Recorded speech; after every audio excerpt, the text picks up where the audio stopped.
Hello दोस्तों, आप सभी जल्दी से लाइव क्लास में जुड़ जाओ। जल्दी जल्दी से जुड़ो ताकि हम क्लास को शुरू करेंगे।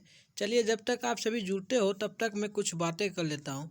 देखिए, ये आज हम लोग जो करेंगे हिंदी का करेंगे ऑब्जेक्टिव क्वेश्चन। ऑब्जेक्टिव क्वेश्चन हम इस वीडियो में हिंदी का करेंगे, इम्पॉर्टेंट ऑब्जेक्टिव जो कि बोर्ड एग्जाम में आने का संभावना है। और उसके बाद आप सभी बोलते थे मुझे कि आप वीडियो में नाम लिया कीजिए। तो देखिए, नाम लेने से क्या रखा है, नाम में क्या है। नाम लेने से क्या होगा? कुछ नहीं होगा। आप क्या करो, मुझसे अगर बात करना है तो मेरा देखो नंबर शो हो रहा है, ये नंबर है मेरा। इस पर आप व्हाट्सअप करो और ग्रुप में भी जुड़ जाओ। और आप सभी को मैं बता दूँ, ग्रुप में टेस्ट होता है रोज़ शाम 7 बजे। रोज़ होता है शाम 7 बजे। जो अच्छा नंबर आते हैं उनका मैं पोस्ट ग्रुप में करता हूँ अच्छी तरीके से फ़ोटो एडिट करके। तो आप सभी नंबर पे मैसेज करना, जुड़ना हो तो व्हाट्सएप ग्रुप में। तो चलिए, आप सभी धीरे धीरे जुड़ जा रहे हैं। तो चलिए, अभी तक एक जुड़े हैं, जुड़िए आप सभी। तो हम तब तक आप क्वेश्चन को भी शुरू करेंगे, ज़्यादा लंबा वीडियो को नहीं करेंगे। तो चलिए हम क्वेश्चन देखिए। पहला क्वेश्चन हमारा क्या है, मोस्ट इम्पॉर्टेंट क्वेश्चन है, ध्यान से आप लोग पढ़ना। देखो क्या क्वेश्चन है। पहला हमारा क्वेश्चन है, देखो क्या है, ध्यान से पढ़ो थोड़ा। रुक जाओ। हाँ, अब दिख रहा है। देखो, अंबेडकर ने भारत की बेरोजगारी का प्रमुख एवं प्रत्यक्ष कारण किसे माना है? देखिए, अंबेडकर जी हैं, भीमराव अंबेडकर। उन्होंने भारत की बेरोजगारी का प्रमुख कारण क्या माना था? तो देखिए, हमारा ऑप्शन ए में दिया है जाति प्रथा, बी में है कार्य कुशलता, सी में है उद्योग धंधों की कमी, डी में क्या है प्रतिकूल परिस्थितियाँ। तो देखिए, भीमराव अंबेडकर जी जो थे वो क्या माने थे भारत में बेरोजगारी का सबसे प्रमुख कारण? तो जाति प्रथा। जाति प्रथा ही भारत में बेरोजगारी का सबसे प्रमुख कारण था, यानी कि राइट आंसर हमारा ए हो जाएगा। चलिए नेक्स्ट सवाल को देखिए। हमारा नेक्स्ट नंबर सवाल होगा, नेक्स्ट सवाल जो है हमारा 2 नंबर होगा। ध्यान से देखना, 2 नंबर सवाल। देखो, सभ्य समाज की आवश्यकता क्या है, क्यों है, क्यों होगा, यहाँ क्यों था। सभ्य समाज की आवश्यकता क्यों है? तो देखिए, ऑप्शन ए में श्रम विभाजन, बी में है जाति प्रथा, सी में है अनुबंध और डी में है दूध पानी। तो देखिए, सभ्य समाज की आवश्यकता क्यों होगी? तो वो इसलिए होगा क्योंकि श्रम विभाजन जब तक नहीं होगा तब तक सभ्य समाज की आवश्यकता नहीं होगा। तो यानी कि राइट आंसर हमारा जो होगा वह ए हो जाएगा। चलिए अगला नंबर सवाल को देखिए। अगला नंबर सवाल हमारा होगा 3 नंबर। ध्यान से देखना, हु आर शूद्रास, ये एक पुस्तक का नाम है। इसकी रचना किसने की थी? देखिए, हु आर शूद्रास की रचना किसने की है? तो ऑप्शन ए में महात्मा गांधी, बी में है यतीन्द्र मिश्र, सी में है भीमराव अंबेडकर और डी में है मैक्सिमोलल। तो देखिए, हु आर शूद्रास की रचना जो किए थे वो कौन किए थे? तो आपको ध्यान रखना है, भीमराव अंबेडकर जी ने हु आर शूद्रास की रचना की थी, यानी राइट आंसर हमारा सी हो जाएगा। चलिए अगला नंबर सवाल को देखते हैं हम लोग। अगला नंबर सवाल की ओर बढ़ते हैं। तो देखिए, सवाल हमारा मोस्ट इंपॉर्टेंट है, ध्यान से आप लोग देखना। देखो क्या कह रहा है सवाल। सवाल देखो 4 नंबर है, भीमराव अंबेडकर के चिंतन के प्रेरक कौन थे? भीमराव अंबेडकर के चिंतन के प्रेरक कौन थे? तो देखिए, ऑप्शन ए में है कबीर, बी में है महात्मा गांधी, सी में है दयानंद सरस्वती और डी में है मनमोहन मालवीय। तो देखिए, इसका राइट आंसर हमारा हो जाएगा ए, यानी कि कबीर जो थे वह भीमराव अंबेडकर के चिंतन के प्रेरक थे, यानी कि उनकी बात हमेशा भीमराव अंबेडकर मानते थे। किनकी बात? तो कबीर के, यानी राइट आंसर हमारा ए हो जाएगा। चलिए नेक्स्ट सवाल को देखिए। हमारा नेक्स्ट सवाल होगा 5 नंबर। मोस्ट इंपॉर्टेंट सवाल सभी है इस वीडियो में। देखो 5 नंबर, श्रम विभाजन और जाति प्रथा शीर्षक पाठ पुस्तक से किस पुस्तक से लिया गया है? देखिए, श्रम विभाजन जो चैप्टर है और जाति प्रथा, यह शीर्षक पाठ किस पुस्तक से लिया गया है? तो ऑप्शन ए देखिए, ऑप्शन ए में क्या है, द अनचेल्वर्स और बी में है एनिहिलेशन ऑफ कास्ट और सी में हमारा है हु आर शूद्रास और डी में क्या है बुद्धा एंड हिस धम्मा। तो देखिए, श्रम विभाजन और जाति प्रथा शीर्षक पाठ जो पुस्तक से लिया गया है वह लिया गया है किस पुस्तक से? तो आपको ध्यान रखना है एनिहिलेशन ऑफ कास्ट से, यानी कि राइट आंसर हमारा बी हो जाएगा। चलिए अगला सवाल को देखिए। अगला सवाल हमारा, पहले देख लो सवाल तब ऑप्शन देखना। श्रम विभाजन और जाति प्रथा पाठ, तो क्वेश्चन नीचे और होगा, थोड़ा हम जूम कर देते हैं जिससे आप लोगों को ध्यान से दिखे। रुक जाओ, थोड़ा हम जूम करके ही देखेंगे। तो देखिए, हमारा ये है सवाल, ध्यान से देखना। सवाल यहाँ से यहाँ तक हमारा है, श्रम विभाजन और जाति प्रथा पाठ के लेखक कौन है? तो ध्यान रखना है आपको, श्रम विभाजन और जाति प्रथा पाठ के लेखक कौन होंगे। तो पहले ऑप्शन देख लो तो आंसर भी बता देना। तो देखिए ऑप्शन ए में क्या दिया, ऑप्शन ए में दिया रामविलास शर्मा, बी में है भीमराव अम्बेडकर और सी में है गुणाकार मूले और डी में है महात्मा गांधी। तो देखिए जाति प्रथा और क्या था क्वेश्चन, जाति प्रथा और श्रम विभाजन के जो लेखक होंगे हमारे वो कौन हो जाएंगे। तो आपको ध्यान रखना है भीमराव अंबेडकर जी थे लेखक, यानी राइट आंसर आपको बी में मानना है। तो चलिए हम लोग अगला नंबर सवाल को देखते हैं, थोड़ा जूमिंग कर देते हैं जिससे आपको ध्यान से। चलिए आप सभी बताइए कमेंट में क्या आप सभी को वीडियो सही से दिख रहा है, ध्यान से बताओ आप सभी। चलो ध्यान से बताना आप सभी क्या दिख रहा है वीडियो। तो चलिए यस करिए जल्दी जल्दी। हाँ तो चलिए ठीक से दिख रहा होगा आपको। देखिए 7 नंबर देखिए क्या है, भीमराव अंबेडकर की दृष्टि में लोकतंत्र के लिए क्या आवश्यक है। भीमराव की दृष्टि से लोकतंत्र में क्या आवश्यक है भीमराव अंबेडकर की दृष्टि से। तो देखिए ऑप्शन ए में है लोग शिक्षित हो, बी में है लोग स्वस्थ हो, सी में है लोग ज्ञानी हो और डी में है लोग में परंपरा पारंपरिक श्रद्धा और सम्मान भाव हो। तो देखिए इसका जो राइट आंसर हमारा 7 का हो जाएगा वह डी होगा, क्योंकि लोगों में पारस्परिक श्रद्धा और सम्मान का भाव होना चाहिए, तभी लोकतंत्र का विशेष उपयोग होगा। तो यही हमारा राइट आंसर डी हो जाएगा। चलिए अगला नंबर सवाल देखिए, हमारा अगला नंबर सवाल आप होगा, ये भी मोस्ट इंपॉर्टेंट है। 8 नंबर ध्यान से देखो आप लोग, जाति प्रथा का इनमें से दूषित सिद्धांत कौन है। जाति प्रथा का इनमें से दूषित सिद्धांत कौन है, यानी खराब सिद्धांत कौन है। तो देखिए ऑप्शन ए में है सभी एक दूसरे के विरोधी होंगे। सभी एक दूसरे के विरोधी होंगे क्या, क्या होगा।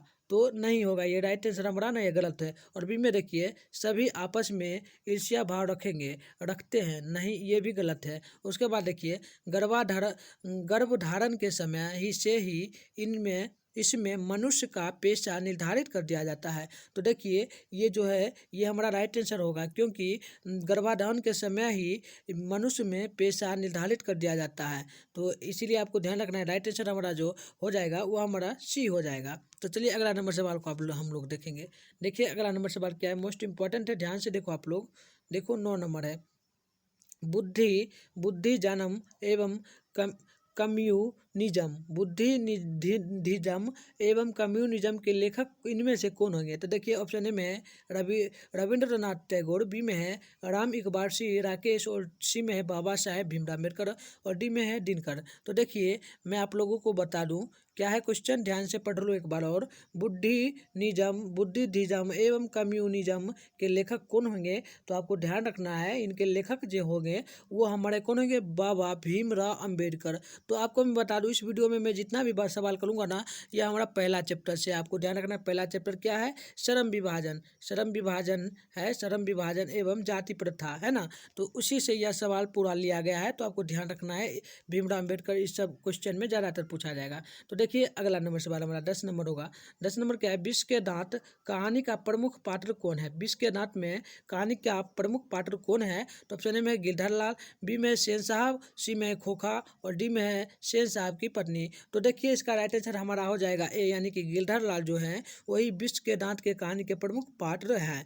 तो राइट आंसर हमारा ए हो जाएगा। तो चलिए अगला नंबर सवाल को देखिए, सवाल हमारा है 11 नंबर, ध्यान से देखना, भाईचारे का दूसरा नाम क्या है। भाईचारे का दूसरा नाम क्या है। तो देखिए ऑप्शन ए में क्या हमारा दिया है, राजतंत्र। ऑप्शन ए में दिया है राजतंत्र। तो देखिए पहले हम इसका आंसर ही देख लेते हैं। इसका आंसर जो हमारा होगा वह लोकतंत्र होगा। लोकतंत्र आपको ध्यान रखना है, भाईचारे का दूसरा नाम जो होता है वह लोकतंत्र होता है। तो आपको ध्यान रखना है लोकतंत्र, तो लोकतंत्र होगा। तो देखिए ऑप्शन भी देख लेते हैं, ऑप्शन में दिया है या नहीं। देखिए ऑप्शन बी में दिया है लोकतंत्र, आपको बी में राइट आंसर मानना है। तो चलिए अगला देख लीजिए, 12 नंबर क्या होगा। 12 नंबर से वाले मोस्ट इंपॉर्टेंट, ध्यान से देखो, झोपड़ी और माल की लड़ाई में अक्सर कौन जीतेगा। देखिए झोपड़ी और माल की लड़ाई में कौन जीतेगा, यानी कहने का मतलब है गरीब और अमीर व्यक्ति के बीच में लड़ाई हो तो कौन जीतेगा। तो देखिए ऑप्शन ए में क्या दिया है, महल वाले, बी में है झोपड़ी वाले, सी में है दोनों और डी में क्या है, कोई नहीं। तो देखिए 12 का राइट आंसर हमारा जो होगा वो हमारा ए हो जाएगा, यानी कि महल वाले ही हमेशा जीतेंगे।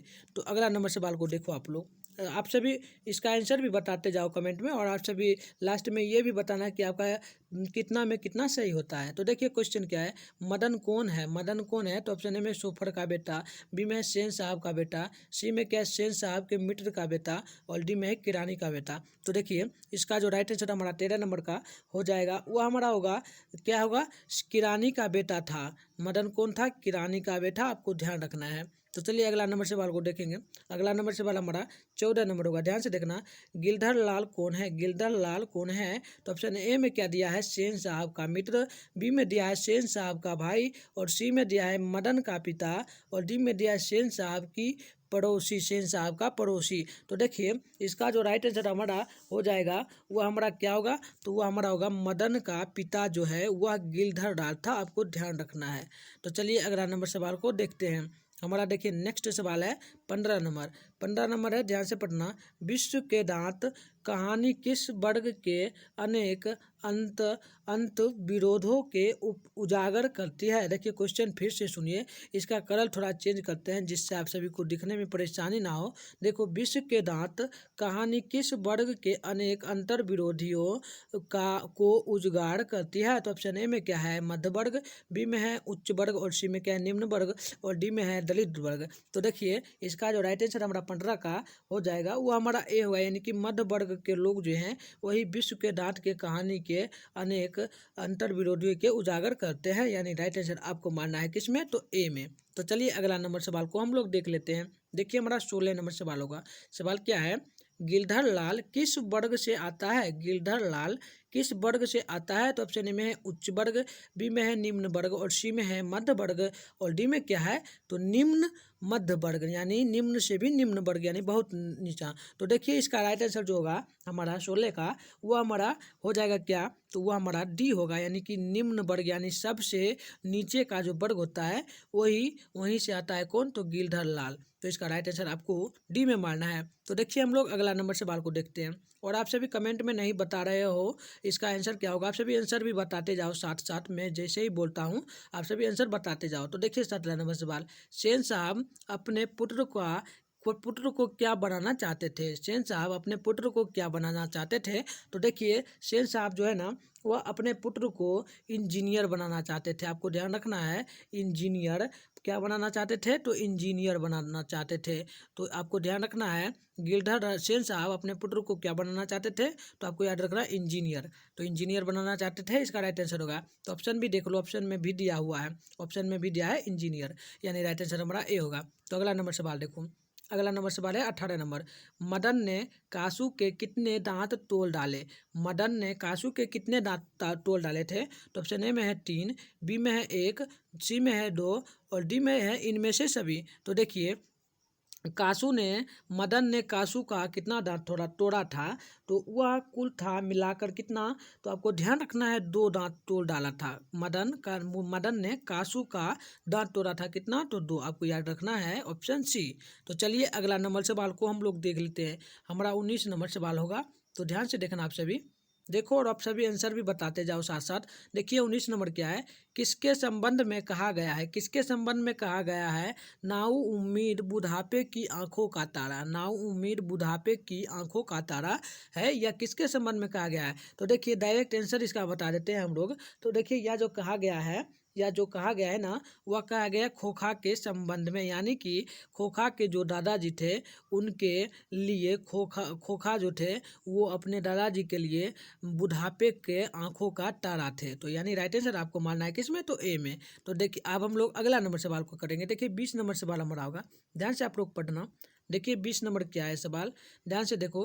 विश्व के दांत शीर्षक कहानी में बंगले का पिल्ला किसके लिए प्रयुक्त है। देखिए क्वेश्चन सुनिए, विश्व के दांत जो कहानी है उसमें बंगले का पिल्ला किसके लिए प्रयुक्त किया गया है। तो देखिए किसके लिए प्रयुक्त किया गया है, तो आपको डायरेक्ट आंसर याद रखना है, धनवान पुत्र के लिए।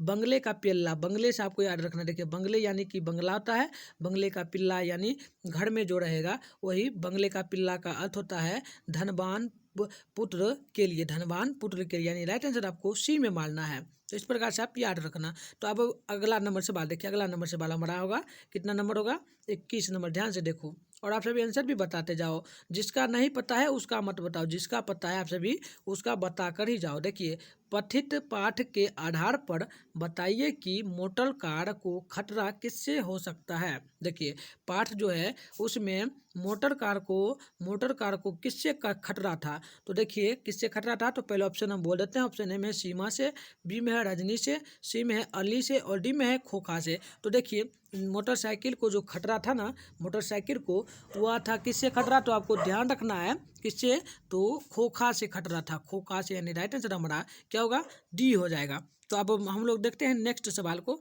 तो देखिए नेक्स्ट सवाल क्या है हमारा, 22 नंबर होगा। ध्यान से देखना 22 नंबर, भारत से हम क्या सीखे, यह कहानी है पाठ।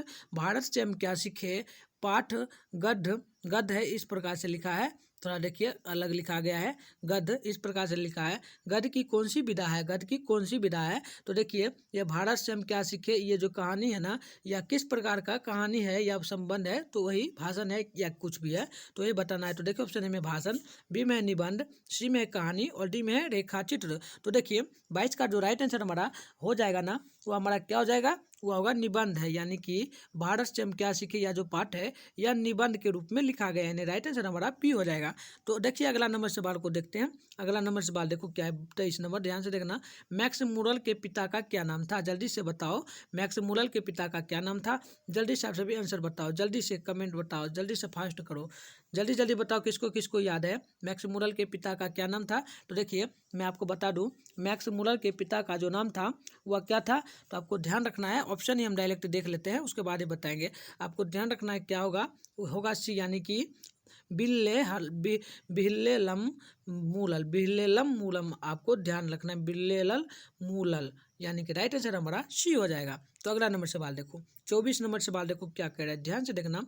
मैक्स मुरल ने सर्वविध संपदा और प्राकृतिक सौंदर्य के परिपूर्ण किस देश को माना है। देखिए मैक्स मुरल जो थे वह सर्वविदित यानी बहुत ज़्यादा, और प्राकृतिक के सौंदर्य यानी कि प्रकृति की सौंदर्यता के बारे में किस देश को सबसे अधिक सुंदर माना है। तो देखिए किसको माना है, तो डायरेक्ट ऑप्शन ही बताते हैं, डायरेक्ट आंसर बताते हैं, भारत को माना है। आपको याद रखना है, भारत को मैक्स मुरल ने सबसे ज़्यादा प्रकृति सुंदरता का देश माना है, यानी राइट आंसर हमारा क्या होगा, तो हमारा राइट आंसर जो होगा सी हो जाएगा, ध्यान रखना है। तो अगला नंबर सवाल को देखो, हमारा अगला नंबर सवाल क्या है, 25 नंबर, ध्यान से देखना। मैक्स मुरल का जन्म कहाँ हुआ था, मैक्स मुरल का जन्म कहाँ हुआ था, तो आपको याद है, जल्दी से इसका कमेंट बताओ, मैक्स मुरल का जन्म कहाँ हुआ था। तो देखिए मैक्स मुरल का जन्म जो हुआ था वह कहाँ हुआ था, तो जर्मनी में हुआ था। आपको ध्यान रखना है, मैक्स मुरल का जन्म जो हुआ था वह कहाँ हुआ था, तो जर्मनी में हुआ था। आपको ध्यान रखना है, राइट आंसर, ठीक है ना, तो सी होगा इसका राइट आंसर, इस प्रकार से याद रखना। तो अगला नंबर सवाल देखो, अगला नंबर सवाल क्या है, मोस्ट इंपॉर्टेंट सवाल है, 26 नंबर क्या है, शाहनामा, शाहनामा का रचनाकार इनमें से कौन सा है, शाहनामा का रचनाकार इनमें से कौन सा है। तो देखिए पहले ऑप्शन देखेंगे इसमें, ऑप्शन ए में है 7वीं से 8वीं सदी में, बी में है 10वीं से 11वीं सदी में, और सी में क्या है 4वीं से 5वीं सदी में, और डी में है 5वीं से 6वीं सदी में। तो देखिए मैं आप लोगों को बता दूं, शाहनामा का रचनाकार जो है, शाहनामा का जो रचनाकार है वह कहाँ से कहाँ तक है, 10वीं सदी से 11वीं सदी तक था शाहनामा का रचनाकार, यानी राइट आंसर आपको मानना है किसमें, तो बी में। तो अगला नंबर सवाल को देखो आप लोग, हमारा 27 नंबर सवाल है। सवाल क्या है, प्रतन, प्रतन मानव का अर्थ क्या होगा, प्रतन मानव का अर्थ क्या होगा। तो देखिए ऑप्शन ए में लघु मानव, बी में है महामानव, सी में है प्राचीन मानव, और डी में है निर्धन मानव। तो देखिए इसका जो अर्थ हमारा होगा ना, वो हमारा जो होगा वह प्राचीन मानव होगा, प्राचीन मानव होता है प्रतन मानव का अर्थ, आपको याद रखना है, प्राचीन मानव, यानी राइट आंसर आपको मानना है किसमें, तो सी में। तो देखिए अगला नंबर सवाल देखिए, 28 नंबर सवाल होगा हमारा, हकर्स कौन थे, हकर्स कौन थे। तो देखिए हकर्स कौन थे, तो ऑप्शन देख लो पहले, ऑप्शन ए में है वनस्पति वैज्ञानिक, बी में है भूगर्भ शास्त्री, सी में है पुरानी वैज्ञानिक, और डी में है पुरातत्वविद। तो देखिए इसका राइट आंसर 28 का जो हमारा होगा ना, 28 का होगा, 28 का राइट आंसर हमारा जो होगा वह वनस्पति वैज्ञानिक होगा। हक्कर्स जो थे वह वनस्पति वैज्ञानिक थे, राइट आंसर आपको ए में मारना है। तो अगला नंबर सवाल को देखो, हमारा क्या है 29 नंबर सवाल, ध्यान से देखना। श्री हैकर कौन थे, श्री हैकर कौन थे। तो देखिए मैं पहले आप लोगों को बता दूं, श्री हैकर जो थे ना वह कौन थे, तो आपको याद रखना प्राणी वैज्ञानिक वैज्ञानिक थे, प्राणी वैज्ञानिक। तो श्री हैकर जो थे प्राणी वैज्ञानिक थे, हम लिख रहे हैं ध्यान से देख लो, प्राणी वैज्ञानिक थे। इस प्रकार से आपको लिखना है वैज्ञानिक थे। तो चलिए ऑप्शन भी देख लेते हैं, ऑप्शन ए में दिया है या नहीं दिया है। तो देखिए ऑप्शन ए में दिया है प्राणी वैज्ञानिक, आपको ध्यान रखना है श्री हैकर जो थे वह प्राणी वैज्ञानिक थे। तो चलिए आज का हम लोग लास्ट सवाल देखेंगे और आप सभी बता के ये जरूर जाना कि आपको 30 में से कितना का सही जवाब पता था। तो मुझसे पता चलेगा कि हाँ इनको पता था, और कमेंट में आप नहीं बताओगे तो मेरे नंबर पे ही भेज देना। देखिए 30 का क्या हो गया सवाल है, देवता देवत विज्ञान। देवत विज्ञान क्या है, देवत विज्ञान क्या है, तो देखिए देवत विज्ञान जो हमारा हो जाएगा ना वह हमारा क्या होगा, देव विज्ञान। आपको ध्यान रखना है, देवत विज्ञान पूछे तो आपको देव विज्ञान लगा देना है। देवत देखिए देवत है ना, तो उसमें क्या लगाना आपको, देव विज्ञान आपका हो जाएगा राइट आंसर। इस प्रकार से बना लेना। तो दोस्तों आप सभी को क्वेश्चन समझ में आया या नहीं, समझ में आया होगा तो एक प्यारा सा कमेंट करके जाना, जरूर करके जाना, प्यारा सा कमेंट कुछ भी करके जरूर जाना। और साथ में वीडियो को लाइक तो करके ही जाना। और साथ में चैनल पे नए हो तो चैनल को सब्सक्राइब कर दो और अपने दोस्तों में भी वीडियो को भेजो, जिससे कि वो भी आकर यहाँ पर पढ़ाई करें, क्योंकि आप सभी का एग्ज़ाम बहुत ही नज़दीक है, 1 मंथ से भी बहुत कम बचा है। तो आप सभी की तैयारी अच्छी हो, इसीलिए आप सभी लाइव क्लास सुबह 5:30 बजे करो, और भी टाइम में होगा तो मैं उस टाइम में भी लाइव क्लास करूँगा। तो आई होप दोस्तों आज के लिए इतना ही, मिलेंगे नेक्स्ट वीडियो में, तब तक के लिए आप तमाम दोस्तों को बाय बाय।